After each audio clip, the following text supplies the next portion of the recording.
one-time rent adjustments in PaTMa are a way to either reduce the amount that you're expecting from a tenant or to charge them a little bit extra.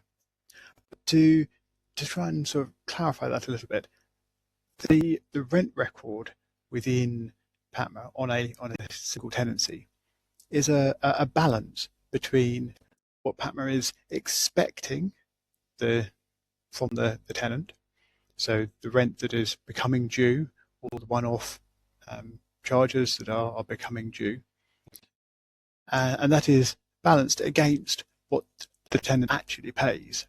And they are two completely separate things in PaTMa. Obviously, they're tracked together, and sort of generally the hope is that the outstanding amount will be reduced to zero every month, where the amount the tenant pays balances out what is due on that tenancy. But they are completely separate things as they're tracked within PaTMa. So the main rent that's due for a tenancy is obviously defined as the sort of ongoing rent that's due for that given tenancy, and that recurs however often the rental period is for the tenancy, normally monthly. And then on top of that, you can make one-time rent adjustments. And these can be either, if we just pick a date, these can either be positive amounts if we want to charge the tenant for something. So perhaps they've damaged something and we have to make a repair to it. So in that case, there might be a one-off charge, and it might be repaired to a window perhaps that they broke. And if that was the case, you could attach an expense here as well. And that's just for your own reference.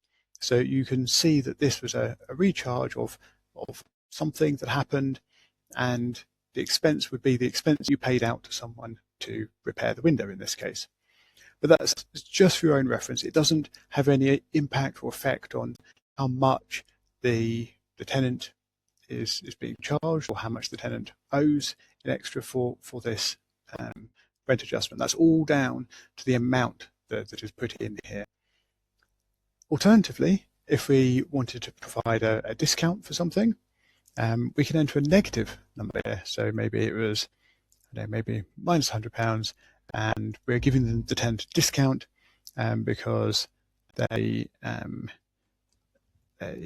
painted the stairs, perhaps. So there's perhaps an agreement that they would paint the stairs for you because they were in need of that, and rather than pay them separately or whatever, you would allow a rental discount on that. And in this case, there wouldn't be an expense related to that, because it's something that you're letting the tenant off.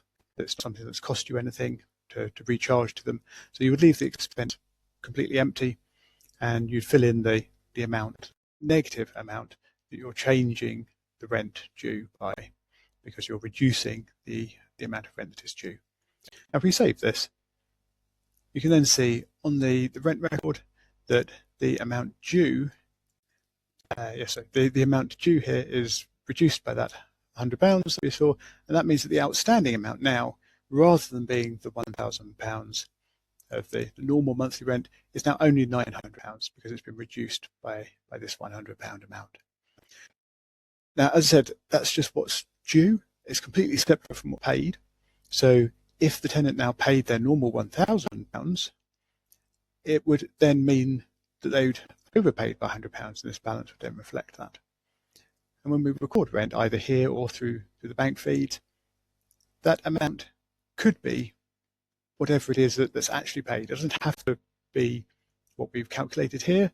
So maybe they paid the normal amount for whatever reason. When we save that, and we'll just go back to the rent, then we can see that despite us giving them a discount on what was due, they paid the normal amount, and now they've still got a spare £100 outstanding. So perhaps they could reduce what they pay the following month. So the two sides are completely separate. We can make one-time rent adjustments which affect what PaTMa thinks is due in the tenancy, and then the amounts that are actually paid by the tenant are recorded separately. And this is just reflected in the outstanding amount that PaTMa tracks in order for PaTMa to be able to say when rent is overdue or is due from the tenant generally.